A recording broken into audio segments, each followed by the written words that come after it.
날마다 쓰는 나의 신앙일기 TV 데일리 큐티 나무향기입니다. 오늘은 고린도전서 12장 21절에서 26절을 묵상하겠습니다. 눈이 손더러 내가 너를 쓸데없다 하거나 또한 머리가 발더러 내가 너를 쓸데없다 하지 못하리라. 그뿐 아니라 더 약하게 보이는 몸의 지체가 도리어 요긴하고 우리가 몸에 덜 귀히 여기는 그것들을 더욱 귀한 것들로 입혀주며 우리 아름답지 못한 지체는 더욱 아름다운 것을 얻느니라. 그런즉 우리의 아름다운 지체는 그럴 필요가 없느니라. 오직 하나님이 몸을 고르게 하여 부족한 지체에게 귀중함을 더하사 몸 가운데서 분쟁이 없고 오직 여러 지체가 서로 같이 돌보게 하셨느니라. 만일 한 지체가 고통을 받으면 모든 지체가 함께 고통을 받고 한 지체가 영광을 얻으면 모든 지체가 함께 즐거워하느니라.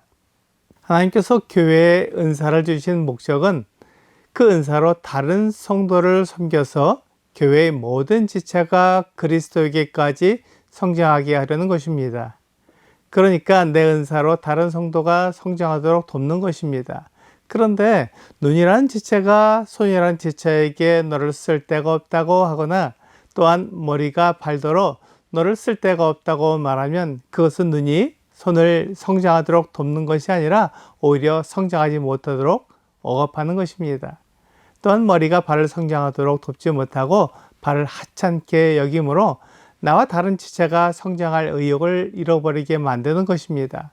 이것은 모든 지체가 한 몸을 이루고 있다는 사실을 잊은 것이며 모두가 같은 몸에 붙어있는 지체라는 것을 부인하는 것입니다. 우리 몸을 보면 손과 발이 있고 눈과 귀가 있는데 그중 어떤 것은 성장하고 어떤 것은 성장하지 않는다면 염려하게 됩니다. 몸은 성장하지 않는 지체를 염려하며 그가 다른 지체처럼 잘 성장하도록 도와주고 격려해 줍니다. 이것이 같은 몸이 가지는 마음입니다. 내 몸에 있는 어떤 지체가 아름답지 못하다면 그 지체가 아름답게 보이도록 다른 지체들이 도와줍니다. 사실 그 지체가 나이기 때문입니다. 그 지체가 나와 함께 같은 몸을 이루고 있기에 그 지체가 나와 다르지 않으며 오히려 그 지체를 아름답게 보이도록 도와주는 것입니다.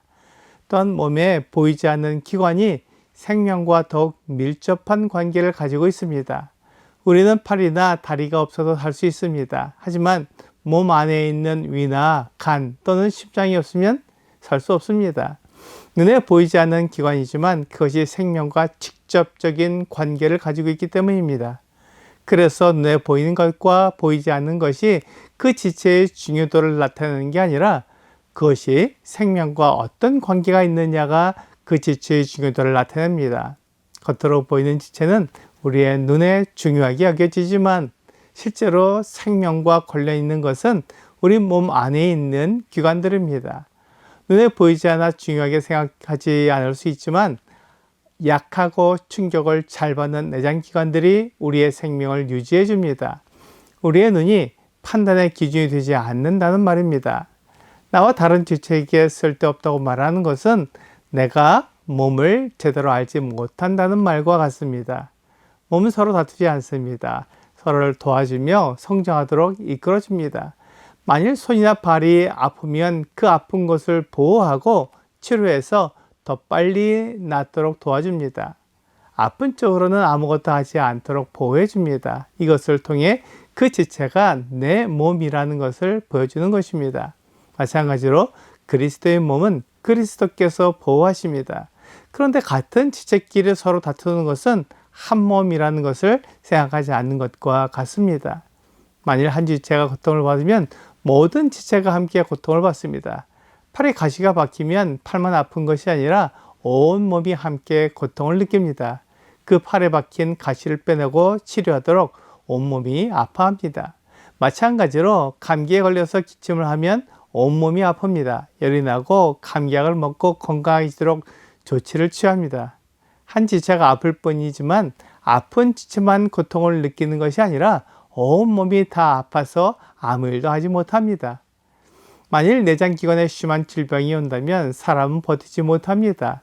암에 걸린 사람은 내장기관에 병이 생긴 것이지만 그것으로 인해 그 사람이 죽음에 이르게 됩니다.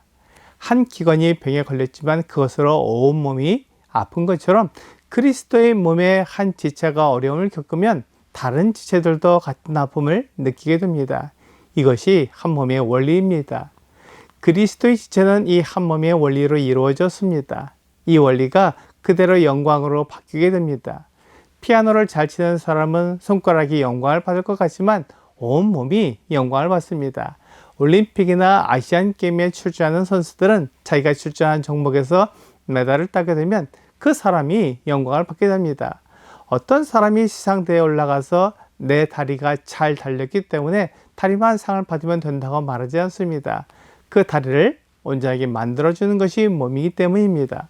잘 달려서 메달을 받게 되었다면 그의 온몸이 메달을 받아 함께 즐거워하는 것입니다. 이것은 우리의 믿음이 개인적인 것이 아니라 온몸을 이루고 있는 공동체에 속한다는 것을 말해줍니다. 우리의 믿음이 개인적이라면 몸의 원리나 지체의 원리를 말할 필요가 없을 것입니다. 하지만 우리가 가진 믿음은 공동체에 속했다는 것을 성경은 말해주고 있습니다. 그러므로 우리는 나를 위해 일하지 않습니다. 우리를 위해 일합니다. 다만 성장하기 위해 은사를 사용하지 않고 우리가 함께 성장하도록 은사를 사용합니다. 그래서 우리가 속해 있는 지역교회가 중요합니다. 그 지역교회 내에서 내 은사를 사용하기도 하며 그 지역교회가 성경에서 말씀하시는 대로 그리스도의 몸을 이루게 하기 때문입니다. 그래서 나는 개인적으로 성장하는 것이 아니라 함께 성장해야 하고 내가 속한 지역교회가 성장할 때 나도 성장한다는 것을 기억해야 합니다. 그래서 내가 지역교회 성장을 위해 은사를 사용해야 하고 다른 성도가 성장하도록 도와야 합니다. 그렇게 할 때 내가 성장하고 내가 온전한 그리스도의 몸을 이룹니다. 그러므로 나와 다른 성도를 무시하지 않습니다. 오늘의 적용 질문을 보겠습니다. 혹시 나보다 못한 성도를 무시한 적이 있나요? 잘못한 것이 있다면 회개하고 새로운 마음을 가져보세요. 나보다 못한 성도를 무시하는 것은 그리스도의 몸이 무엇인지 알지 못하는 무지에서 나온 것입니다. 그리스도의 몸을 아는 사람은 다른 성도들을 무시하지 않고 그가 성장하도록 돕습니다. 이것을 위해 나에게 은사를 주신 것입니다. 오늘 나에게 주신 은사는 다른 성도를 돕기 위해 주신 것이며 이 은사로 지역교회를 올바르게 세워가는 여러분과 제가 되기를 주 예수님의 이름으로 기도합니다.